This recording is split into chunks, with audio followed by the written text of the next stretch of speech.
فیض شاہ جہاں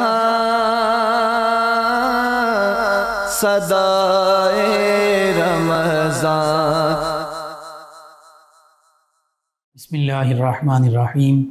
مولا صلی وسلم دائما ابدا علی حبیبک خیر الخلق کلہم یا ربی بالمصطفیٰ بلغ مقاصدنا واغفر لنا ما مضى یا واسع الکرم۔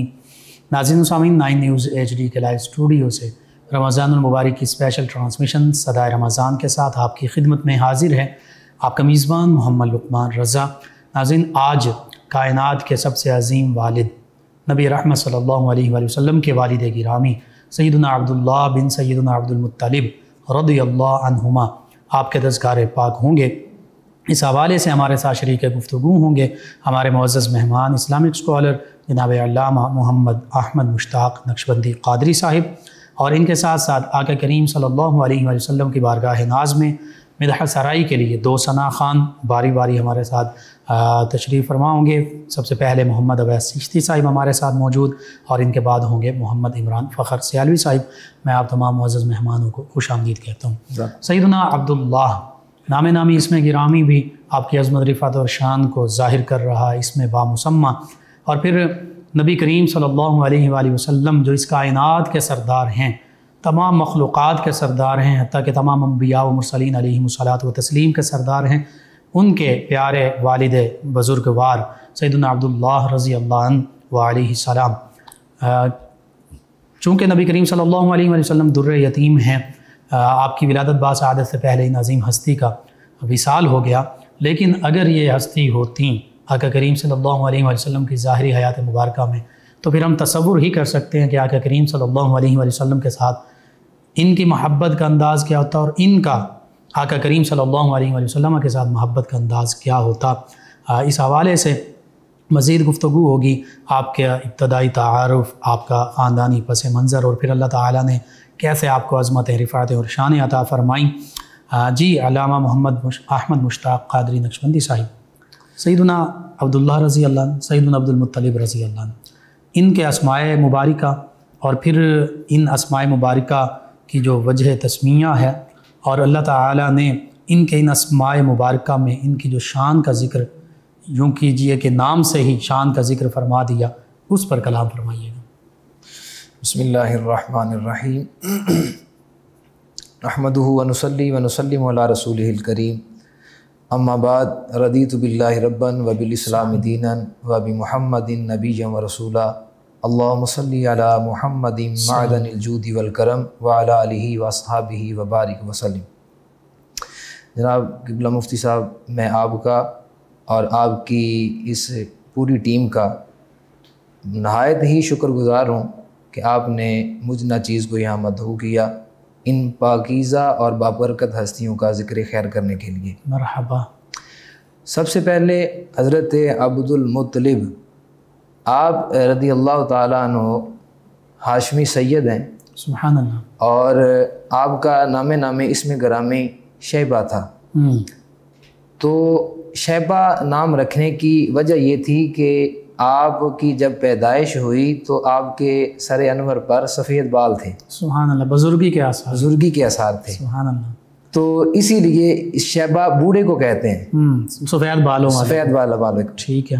تو حضرت سیدنا عبد المطلب کا جو نام تھا وہ شیبہ پہلے رکھا۔ سبحان تو اللہ۔ آپ کا جب بعد میں جب آپ کی خدمات دیکھی گئیں، آپ کو جو ڈیوٹی سونپی گئی تھی اللہ رب ذوالجلال کی طرف سے جی کہ کعبۃ اللہ کے متولی تھے، تو پھر لوگوں نے آپ کو شیبہ ہی نہیں بلکہ شیبۃ الحمد کہا۔ سبحان اللہ، سبحان اللہ۔ تو پھر بعد میں آپ کا نام عبد المطلب جس سے آپ مشہور ہوئے، اس کے پیچھے بھی ایک بڑی لطیف کہانی ہے، پس منظر ہے کہ حضرت عبد المطلب آپ کی پیدائش ہوئی، جی، تو پیدائش کے بعد آپ کے والد محترم حضرت ہاشم رضی اللہ تعالیٰ عنہ آپ کو وہاں سے چھوڑ کر، یعنی بنو عدی بن نجار، جی، اسی قبیلہ میں حضرت سلمہ جو آپ کی والدہ تھیں، جی، چھوڑ کے جب واپس تشریف لائے مدینہ طیبہ، مدینہ طیبہ میں، سبحان اللہ، تو اس کے بعد حضرت ہاشم کا انتقال ہو گیا. جی. تو حضرت عبد المطلب کے جو حضرت ہاشم کے بھائی تھے حضرت مطلب جی. تو وہ گئے آپ کو لینے کے لیے, تو انہوں نے دینے سے انکار کر دیا. ٹھیک ہے. انہوں نے کہا کہ ہم نہیں دیں گے. تو انہوں نے پھر کچھ بحث و تنقیص کے بعد انہوں نے حوالے کر دیا. تو جب آپ واپس آئے تو جناب مطلب سواری پہ پیچھے بٹھا لیا. سبحان اللہ. تو چاشت کا وقت تھا, تو لباس کا جو ظاہر تھا وہ کچھ بریدہ سا تھا بظاہر, سفر کے آثار جو تھے نا اس کے سبب. بالکل ٹھیک ہے. تو لوگوں نے سمجھا کہ مطلب نے غلام خریدا ہے. یا ایک روایت ہے کہ جب پوچھا گیا کہ یہ کون ہے, تو انہوں نے کہا کہ یہ میرا خادم ہے, یعنی عبد المطلب کے نام سے. پھر آپ عبد ویسے بیٹے کو بھی کہتے ہیں, غلام کو بھی کہتے ہیں, غلام کو بھی کہتے ہیں. تو لوگوں نے یہ سمجھا. تو آپ کے چچا نے پھر آپ سے بڑی شفقت کی, بڑی محبت کی, اور بڑی نہایت نفیس تربیت کی. تو جس کے سبب پھر آپ نے اپنا جو اصل نام تھا اس کو چھوڑ کے وہی چچا کا جو نام تھا عبد المطلب اس کو ہی آپ نے اپنایا. سبحان اللہ, سبحان اللہ. تو اسی کے ساتھ ہم چلتے ہیں حضرت عبداللہ کی جانب. جی, آپ کا اس میں گرامی, آپ کا اس میں گرامی, جی جی, اس کی شان بھی ظاہر ہو رہی ہے. جی جی جی. حضرت عبداللہ اس زمانے میں وہ جاہلیت کا جب طوفان بدتمیزی اپنی اڑان پہ تھا, عروج پہ تھا, جی, جب لوگ اپنے بچوں کے نام عبد العزا اور عبد اللات اور عبد ود اس طرح کے اپنے بڑے بڑے بتوں کے ناموں پر رکھتے تھے. بالکل صحیح. تو حضرت عبد المطلب نے اپنے شہزادے کا نام عبداللہ رکھا, جس کا معنی ہے اللہ کا بندہ. تو یہی ان کے ایمان کی سب سے بڑی ایک دلیل ہے. بالکل صحیح ہے, بالکل. اور اس سے یہ بھی پتہ چل رہا ہے کہ نبی کریم صلی اللہ علیہ وسلم کا تمام خانوادہ یہ موحدین میں شامل تھے, یعنی ایک اللہ کو ماننے والے تھے, تبھی تو اللہ کا بندہ یہ نام رکھا جائے. اور یہ حضرت ابراہیم خلیل اللہ علیہ نبی جی علیہ الصلوۃ والسلام کے دین پر تھے, ملت ابراہیمی پر قائم تھے. جی جی, قائم تھے. بالکل صحیح. اور یہ موحد تھے, سبحان اللہ, ایک اللہ کو ماننے والے تھے. سبحان اللہ. اور ہر قسم کی جو زمانہ جاہلیت کی برائی تھی اس سے پاک و مبرہ تھے. بالکل صحیح. اور ہمیشہ سے رہے ہیں. اور اس کے متعلق میرے آقا علیہ الصلوۃ والسلام کی حدیث مبارک ہے جی کہ میں پاک اسلاب سے پاک ارحام کی طرف منتقل ہوتا ہے. سبحان اللہ, سبحان اللہ. تو حضرت عبداللہ کا نام نامی سے گرامی اصل عبداللہ, یعنی جس کا معنی ہے اللہ کا بندہ. بالکل ٹھیک. اور آپ کی کنیت ہے ابو قسم, جس کا معنی ہے خیر و برکت سمیٹنے والا.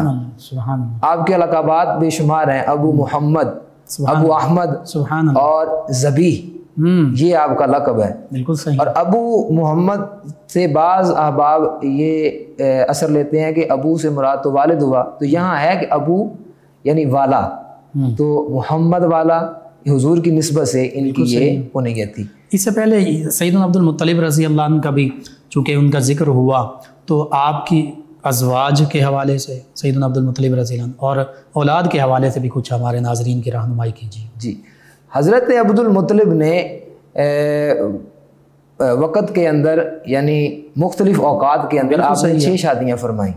ٹھیک ہے, 6 شادیاں فرمائیں, اور جن سے آپ کی کثیر اولاد تھی, جن کے متعلق ہے کہ ان کی تعداد 12 بیٹے اور 6 بیٹیاں تھیں. صحیح.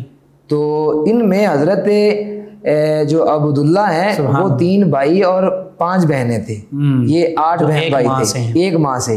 تو جو الاتی تھے, جو باپ شریک تھے, ان کی تعداد 11 بھائی اور جو 12ویں نمبر پہ تھی وہ بہن تھی. صحیح. تو حضرت عبد المطلب رضی اللہ تعالی عنہ آپ کو سب سے زیادہ اگر محبت تھی بیٹوں میں سے تو وہ حضرت عبداللہ تھے. باقی بھی اولاد پیاری تھی لیکن ان سے بہت محبت. اور انہی کے لیے تو پھر اونٹ بھی قربان کیے. جی, انہی کے لیے اونٹ. وہ تو پھر سیدنا عبداللہ رضی اللہ عنہ کے القابات میں جب ذبیح کا ذکر آتا ہے, ذبیح کا ذکر, جی وہ اس حوالے سے ہے. جی جی, اسی حوالے سے. اس واقعے کا ضرور تذکرہ کیجیے. نبی رحمت علیہ الصلوۃ والسلام کے والد محترم حضرت عبداللہ, جی, جب یہ ابھی حضرت عبد المطلب, وہ چائے زمزم کا جو واقعہ ہے وہ بڑا تفصیل طلب ہے. جی, مختصراً یہ ہے کہ اس کے بعد کفار نے جو اہل مکہ تھے انہوں نے کچھ ایسی باتیں کی جو حضرت عبد المطلب کے قلب نازنی پہ ناگوار گزری. تو انہوں نے اللہ کے حضور دعا کی کہ مالک مجھے اگر تو 10 بیٹے عطا فرمائے جی اور وہ بلوغت تک پہنچ کے میرے شانہ بشانہ ہو جائیں اور تیرے گھر کی خدمت کریں تو پھر میں منت مانگتا ہوں کہ ان میں سے ایک کو تیرے راستے میں قربان کروں. اللہ اکبر. تو اب حضرت عبد المطلب فرماتے ہیں اللہ تبارک و تعالیٰ نے 10 بیٹے دیے اور وہ جوان بھی ہوئے, بلوغت تک بھی پہنچے. صحیح. اس کے بعد پھر میں کعبۃ اللہ کے پاس آرام کر رہا تھا کہ مجھے خواب میں کہنے والے نے کہا کہ عبد المطلب جو منت مانگی تھی پورا کرو. اللہ اکبر. تو کہتے ہیں میں اٹھ کے میں نے ایک بکری کو ذبح کیا, لوگوں کو کھلایا. تو اس کے بعد پھر خواب آیا اللہ اکبر کہ عبد المطلب اپنی منت کو پورا کیجیے. بالکل صحیح ہے. تو آپ فرماتے ہیں میں نے ایک گائے کو ذبح کیا, اس کا گوشت غرباء و مساکین میں تقسیم کر دیا. جی. تیسری مرتبہ پھر خواب آیا تو میں نے اونٹ کو ذبح کیا, میں نے وہی کچھ کیا, غرباء مساکین میں بانٹ دیا. صحیح. اس کے بعد کہتے ہیں مجھے صراحتاً فرمایا گیا کہ وہ خواب پورا کرو جس کی منت مانگی تھی, وہ اپنی نظر پوری کرو اس نظر کو. تو اب حضرت عبد المطلب فرماتے ہیں کہ میں کانپ اٹھا اور میں نے پھر اپنے بچوں کو جمع کرنے کے بعد ان کو ساری صورتحال سے آگاہ کیا اور پھر ان کو بتلایا کہ یہ معاملہ تھا. تو وہ سب کے سب کہنے لگے کہ ہم تیار ہیں. بالکل صحیح. اور کیوں نہ تیار ہوتے کہ یہ سلسلہ جو نسل تھا یہ حضرت اسماعیل خلیل اللہ علیہ بنو اسماعیل میں سے ہیں, بنو ابراہیم. ہاں جی, بنو ابراہیم سے. کہ جب انہوں نے کہا کہ بیٹا میں نے تمہیں دیکھا کہ میں ذبح کر رہا ہوں, تو انہوں نے کہا ابا جی جس طرح آپ چاہیں, جو آپ کو اللہ تبارک و تعالیٰ نے حکم دیا آپ کر گزریے. بالکل صحیح. تو وہی جواب انہوں نے دیا. تو قرآن اندازی کی گئی. المختصر یہ کہ قرآن اندازی کی گئی تو حضرت عبداللہ کا نام اس میں گرامی آ گیا رضی اللہ تعالیٰ عنہ. اس کے بعد آپ ان کو اصاف و نائلہ کے پاس, وہ جو بدھ تھے کعبۃ اللہ کے قریب, ان کے درمیان لے آئے ذبح کرنے کے لیے. تو اہل مکہ والے انہوں نے مداخلت کی. وہ کہنے لگے کہ اگر آپ یہ کام کریں گے تو ہمارے لیے, ہمیں بعد میں آنے والوں کے لیے مشکل ہو جائے گی. ٹھیک ہے. تو آپ ایسا کیجئے کہ اس کا ایک اور حل ہے, ہم وہ نکالتے ہیں, اگر وہ ہو گیا تو ٹھیک ہے, وگرنہ آپ جیسے چاہیں. بالکل صحیح. تو پوچھا گیا تو اس وقت ایک کاہنہ عورت بڑی مشہور تھی کہ جو خبریں دیا کرتی تھی. تو اس کے پاس جب سارے اہل قریش اور حضرت عبد المطلب اور آپ کی اولاد اور ان کے اندر حضرت عبداللہ رضی اللہ تعالیٰ عنہ مجمعین, جب آپ سب گئے تو اس نے کہا کہ آپ کے ہاں انسانی جان کی قیمت کیا ہے, دیت کیا ہے. بالکل ٹھیک. تو وہ کہنے لگے کہ دیت جو ہے وہ 10 اونٹ ہے ایک انسانی جان کی. بالکل ٹھیک. تو کہا پھر مسئلہ یہ ہے کہ تم ان کو لے جاؤ اور ایک طرف کر لو اونٹ 10 اور دوسری طرف حضرت سیدنا عبداللہ رضی اللہ تعالیٰ عنہ کو کر لو. صحیح. اور قرآن اندازی نکالو. اگر نام سیدنا عبداللہ رضی اللہ تعالیٰ عنہ کا آئے گا تو پھر گھبرانا نہیں ہے, 10 اونٹ اور بڑھا دینے ہیں. ٹھیک ہے. اب یہ قرآن اندازی جب تک اونٹوں کا نہ آ جائے. ہاں جی, جب تک کہ اونٹوں کا نہ آ جائے. اب یہ قرآن اندازی کا سلسلہ شروع ہوا. اب ایک مرتبہ حضرت عبداللہ کا نام, 2 مرتبہ, حتیٰ کہ 10 مرتبہ آیا. 10 اور پلس 10 تو یہ 100 ہو گئے. اب 11ویں مرتبہ اونٹوں کے نام کا قرآن نکلا تو اہل قریش کے اندر خوشی کی لہر دوڑی کہ اللہ تبارک و تعالیٰ نے اپنی رضامندی کا اظہار فرما دیا ہے. تو ادھر حضرت عبد المطلب انہوں نے سجدے میں رکھا ہوا ہے جی, اور اللہ کے حضور دعائیں کر رہے ہیں کہ مولا ہمارے لیے آسانیاں پیدا فرما. اللہ اکبر. تو اس کے بعد پھر انہوں نے کہا کہ جب ان کو بتایا گیا کہ یہ اب اونٹوں کے متعلق قرآن نکلا ہے تو وہ فرمانے لگے کہ اللہ کی قسم میں 3 مرتبہ کروں گا, جب تک کہ مجھے یقین کامل نہ ہو جائے میں یہ معاملہ جو ہے یہیں روکنے نہ دوں گا. تو 3 مرتبہ قرآن نکالا گیا تو 3 مرتبہ مسلسل اونٹوں کی جانب نکلا. سبحان اللہ. تو پھر حضرت عبداللہ کے صدقہ میں 100 اونٹ جو ہے وہ صفا و مروہ کے درمیان میں ذبح کر دیے گئے. سبحان اللہ. تو اسی لیے میرے آقا علیہ الصلوۃ والسلام فرمایا کرتے تھے انا ابن ذبیحین, میں 2 ذبیحوں کا بیٹا. اللہ اکبر. اللہ اکبر. ایک سیدنا اسماعیل علیہ السلام, ایک سیدنا اسماعیل علیہ الصلوۃ والسلام اور دوسرے حضرت سیدنا عبداللہ رضی اللہ تعالیٰ عنہ. ماشاءاللہ بہت خوب. کہ اصل میں تو یہ ہستیاں ایسی ہیں کہ کعبۃ اللہ کا قرب یا صفا مروہ کا وہ معاملہ ہے بت تو اگرچہ وہ جو بت پرست تھے ان کا معاملہ تھا، ان کا ان کے ساتھ کوئی معاملہ نہیں۔ آپ نے بہت خوبصورت انداز میں اس کا ذکر کیا کہ صفا مروہ میں بھی اونٹوں کی قربانی کا معاملہ ہوا، اور پھر وہ 100 اونٹ جی وہ غرباء، مساکین، یتامہ جو ضرورت مند تھے مستحق، ان میں تقسیم کی۔ اور یہاں اگر آپ اجازت دیں تو میں ایک روایت ہے جی ضرور۔ طبقات ابن سعد کی کہ حضرت اکرمہ رضی اللہ تعالیٰ عنہ روایت کرتے ہیں حضرت عبداللہ ابن عباس سے، وہ فرماتے ہیں کہ اس سے پہلے انسانی جان کی قیمت صرف 10 اونٹ تھی، بالکل صحیح ہے، لیکن حضرت عبداللہ کے صدقہ سے اللہ نے بڑھا کے 100 کر دی۔ سبحان اللہ۔ اور آپ بھی 100 ہیں، ہاں آپ بھی 100 ہے، اور رسول اکرم علیہ الصلوۃ والسلام نے اسی کو اختیار فرمایا۔ اللہ اکبر، سبحان اللہ۔ جی ناظرین، 9 نیوز HD کے لائیو اسٹوڈیو سے رمضان المبارک کے ان بابرکت لمحوں میں سیدنا عبداللہ بن سیدنا عبد المطلب رضی اللہ عنہما وسلام اللہ علیہما ان عظیم ہستیوں کے تذکار پاک ہو رہے ہیں۔ حقیقت یہ ہے کہ نبی رحمت صلی اللہ علیہ وسلم کے تمام آباء و اجداد بڑی عظمت، رفعت اور شان والے ہیں، اور پاکیزہ قلوب ہستیاں ہیں۔ اس حوالے سے حدیث مبارکہ کا بھی ذکر علامہ صاحب نے فرمایا۔ اس دوران ہمارے ساتھ موجود ہیں ہمارے مہمان ثنا خان جناب محمد اویس چشتی صاحب، نبی محتشم صلی اللہ تعالی علیہ وآلہ واصحابہ وبارک وسلم کی بارگاہ ناز میں گلہائے عقیدت پیش کریں گے۔ جی جناب محمد اویس چشتی صاحب۔ نگاہ رحمت اٹھی ہوئی ہے، وہ سب کی بگڑی بنا رہے ہیں، نگاہ رحمت اٹھی ہوئی ہے، وہ سب کی بگڑی بنا رہے ہیں، کھلا ہوا ہے کریم کا در، بھرے خزانے لٹا رہے ہیں، نگاہ رحمت اٹھی ہوئی ہے، سبحان اللہ۔ فلک کا سینہ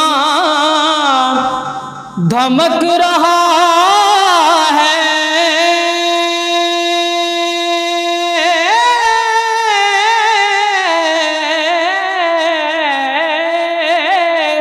زمین کا گلشن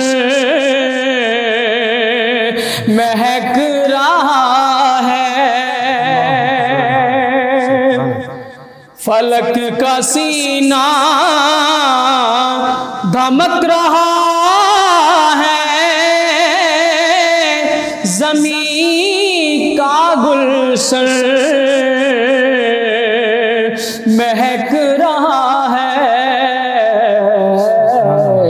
چھڑے ہیں صلی اللہ کے نغمے، حضور تشریف لا رہے ہیں، چھڑے ہیں صلی اللہ کے نغمے، حضور تشریف لا رہے ہیں، کھلا ہوا ہے کریم کا در،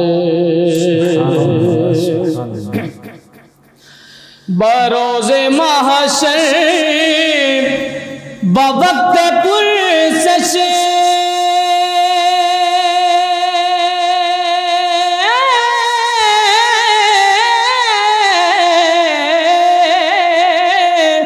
مجھے جو دیکھا فرشتے بولے، بروز محشر بوقت پرسش مجھے جو دیکھا فرشتے بولے، ادھر پریشان کیوں کھڑے ہو، تمہیں تو آقا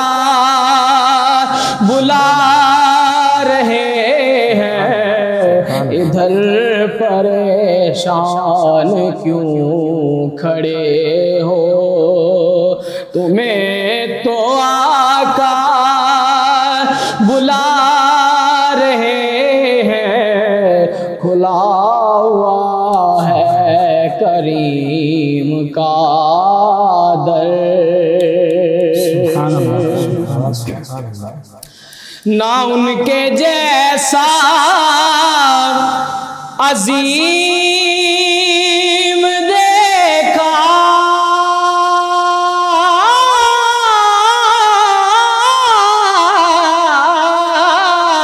نہ ایسا یتیم دیکھا، نہ ان کے جیسا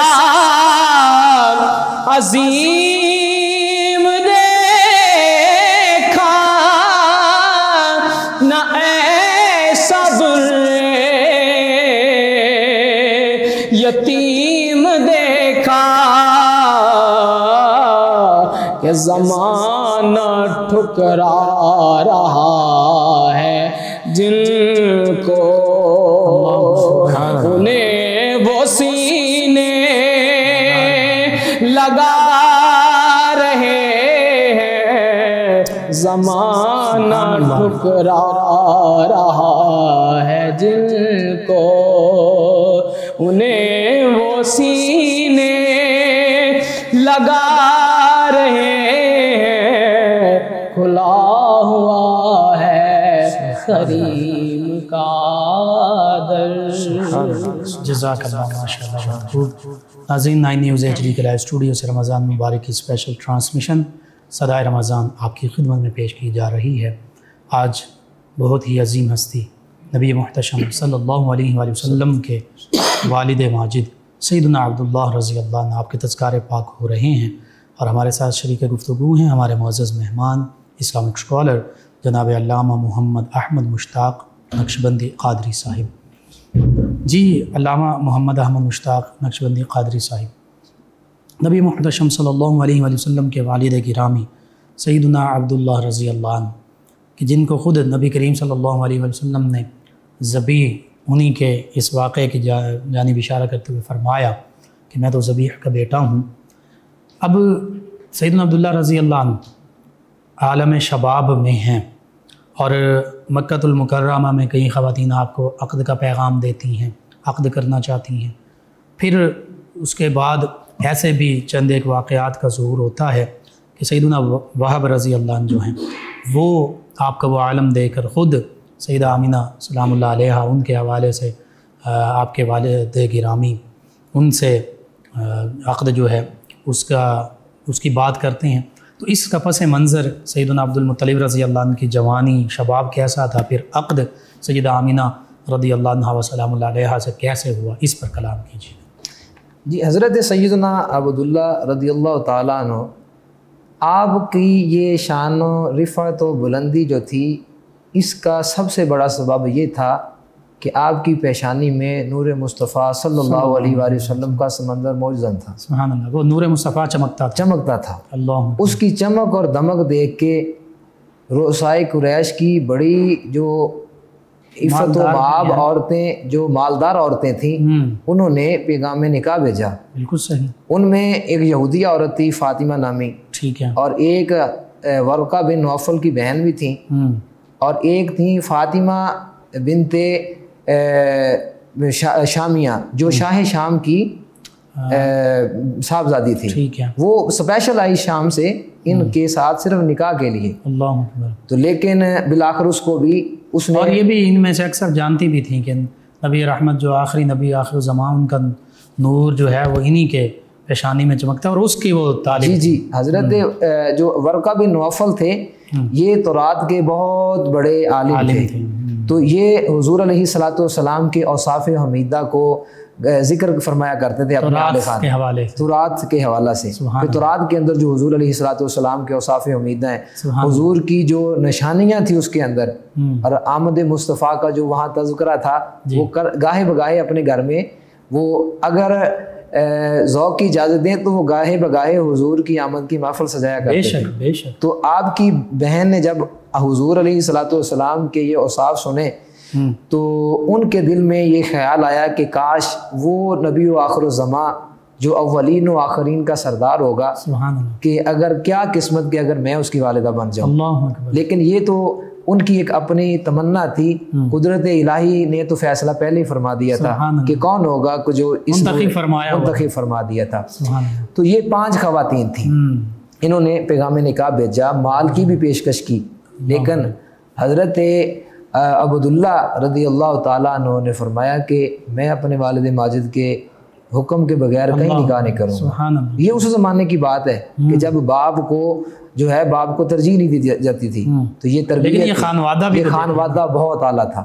یہ بہت اعلیٰ نسب والا خاندان تھا. کہ حضور صلی اللہ علیہ وسلم نے فرمایا نا کہ مجھے سب سے بہتر خاندانوں میں سے سب سے بہترین خاندان میں مجھے چنا گیا اور اسی میں میری پیدائش ہوئی.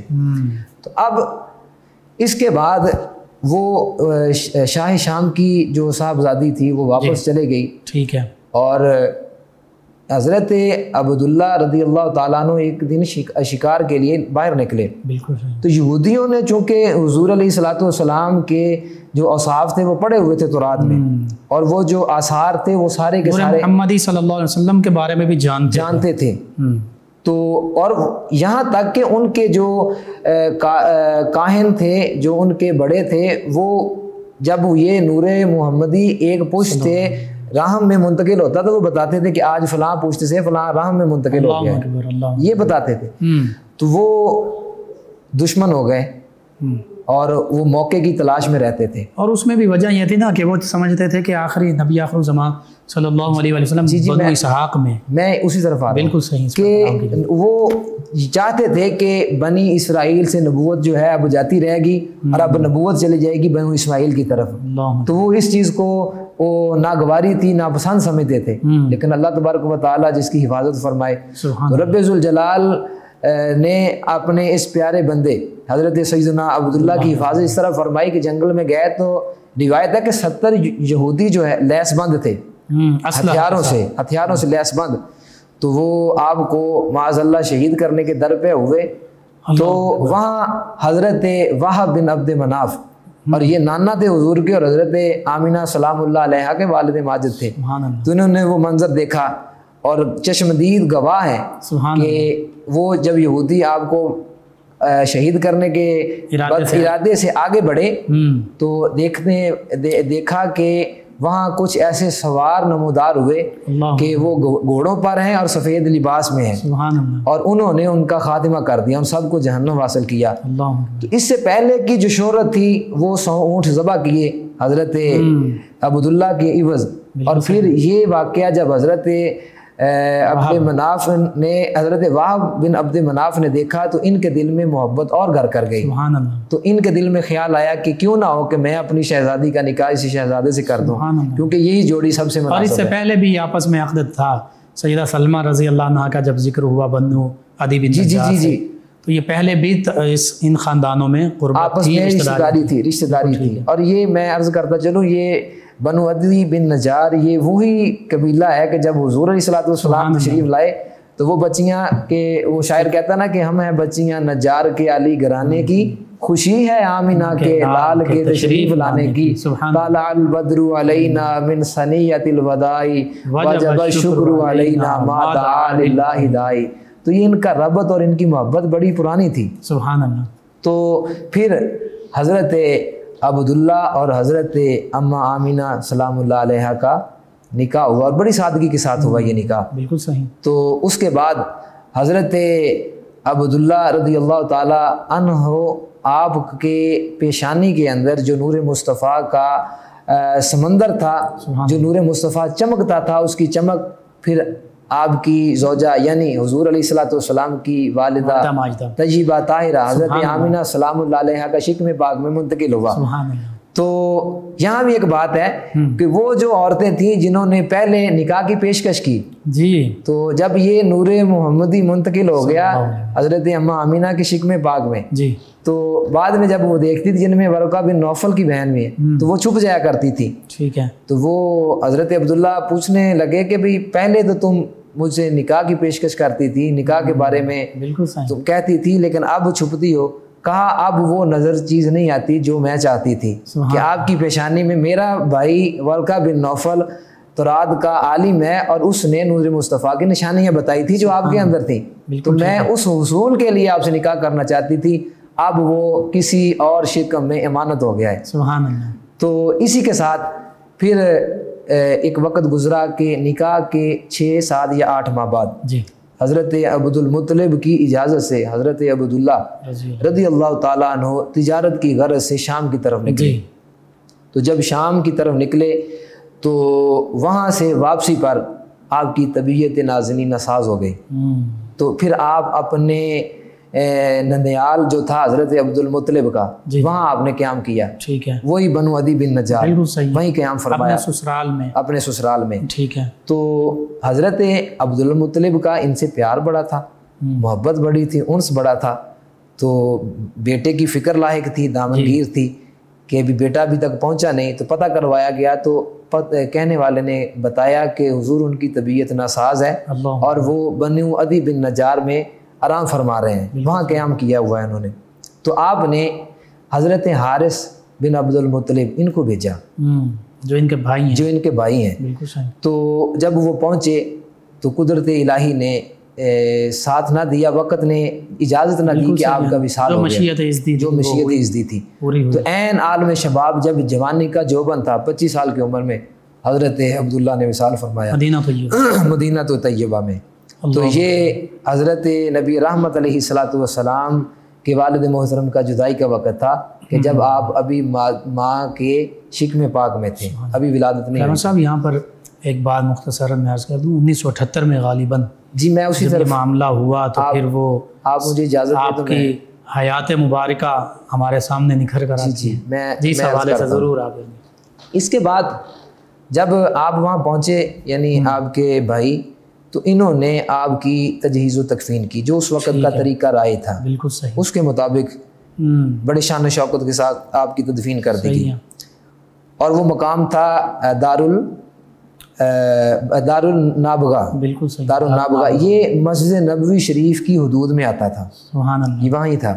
بالکل ٹھیک. تو پھر وقت گزرا جی اور پھر سارے عالم نے دیکھا, اور آج بھی ایسے افراد موجود ہیں جو چشمدید گواہ ہیں اس بات کے کہ جب حضرت عبداللہ کو وہاں دفن کر دیا گیا تو بعد میں جب مسجد نبوی کی توسیع کی گئی 21 جنوری 1978 کے اندر جی, اور اس بات کو جو پاکستان کا قومی اخبار ہے اس نے بھی شائع کیا, نوائے وقت نے.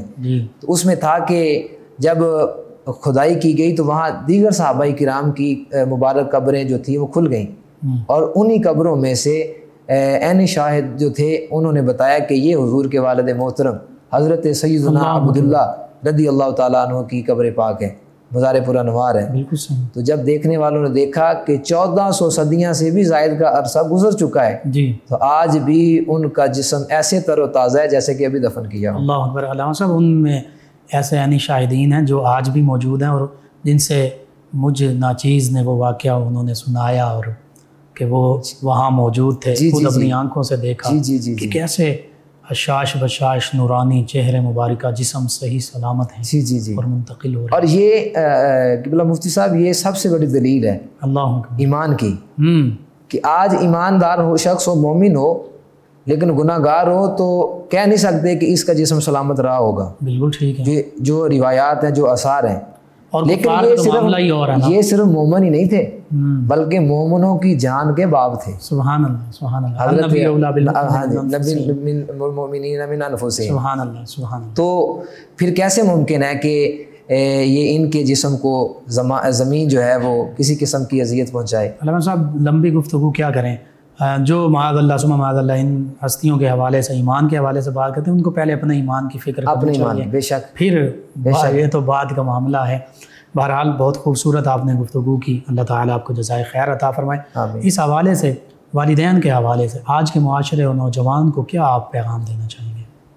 اس طرف آنے سے پہلے میں ایک اور بات جو آپ کے والدین کے ایمان کے حوالہ سے ضرور ایک دلیل کے طور پہ، حضرت سیدنا انس بن مالک رضی اللہ تعالیٰ عنہ، حضور جب ان کے گھر میں تشریف لے جایا کرتے تھے تو یہ ایک دسترخوان بچھایا کرتے تھے حضور کے سامنے، ٹھیک ہے، تو نبی علیہ الصلوۃ والسلام اس دسترخوان پہ جو سامان ہوتا تھا خورد و نوش کا وہ تناول فرماتے، تو اس کے بعد وہ جو دسترخوان تھا وہ میل میں اٹ گیا، جی ٹھیک ہے، تو پھر ایک مرتبہ آپ کی دعوت کی گئی تو اس دسترخوان کو نکالا گیا تو اس کو دھونے کی ضرورت تھی، تو حضرت انس بن مالک نے کہا خادم سے کہ اس کو دہکتے ہوئے تندور میں ڈال دو، تو اس نے فوراً اس حکم کی تعمیل کی، تو جب وہ باہر نکالا گیا تو وہ ایسے تھا کہ جیسے کبھی میلا ہوا ہی نہیں۔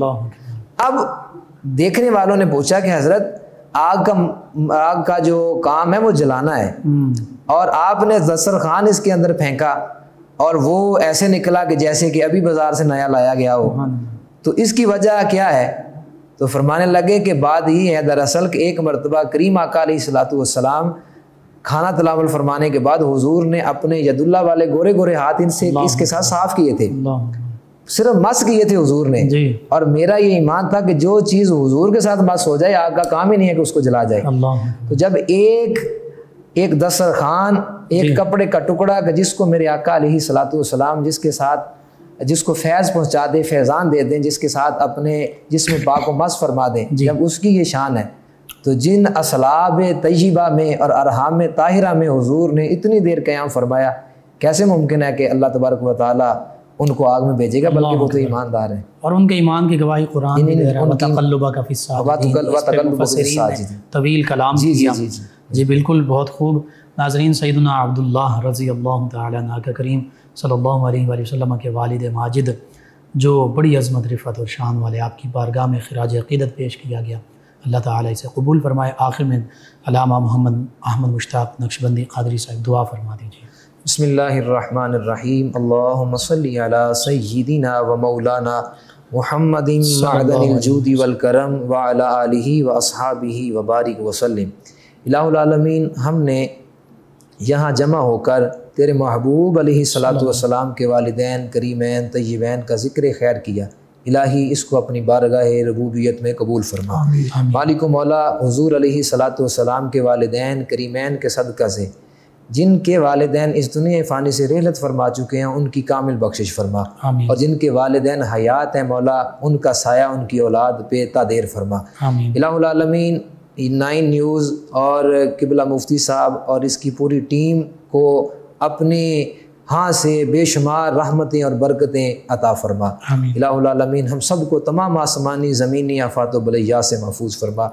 دین متین کی جس طرح یہ خدمت کر رہے ہیں مولا، ان کو اس سے بھی بڑھ کر اس کا اجر و ثواب عطا فرما، اور ان کی ان کاوشوں کے صدقہ سے اور ان کے صدقہ سے مولا ہماری کامل بخشش و مغفرت فرما۔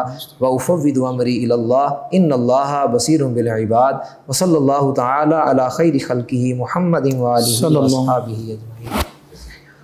جی ناظرین و سامعین، 9 نیوز HD کے لائیو اسٹوڈیو سے رمضان مبارک کی اسپیشل ٹرانسمیشن کا آج کا پروگرام اختتام پذیر ہوتا ہے۔ اپنے میزبان محمد لقمان رضا، ہمارے معزز مہمان اور ہماری ٹیم کو اجازت دیجیے۔ اللہ نگہبان۔ آخر میں جناب محمد عمران فخر سیالوی صاحب نبی رحمت صلی اللہ علیہ وآلہ وسلم کی بارگاہ اقدس میں گلہائے عقیدت پیش کریں گے۔ جی جناب محمد عمران فخر سیالوی صاحب۔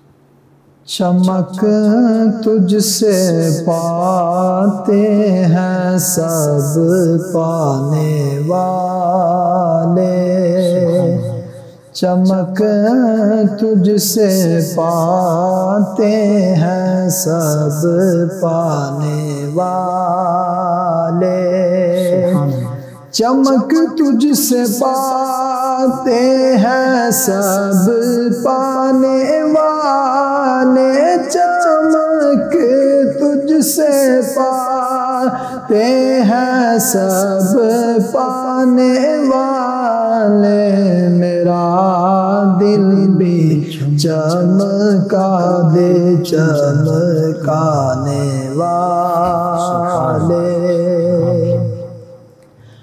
تو زندہ ہے واللہ تو زندہ ہے واللہ تو زندہ ہے واللہ تو زندہ ہے واللہ میرے چشم عالم سے چھپ جانے والے میرے چشم عالم سے چھپ جانے والے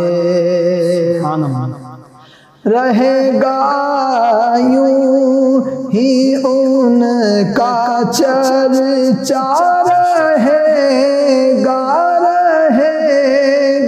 یوں ہی ان کا چرچا رہے گا پڑے خاک ہو جائے جل جانے والے پڑے خاک ہو جائے جل جانے والے میرا دل بھی چمکا دے چمکانے والے ماشاءاللہ فیض شاہ جہاں صدائے رمضان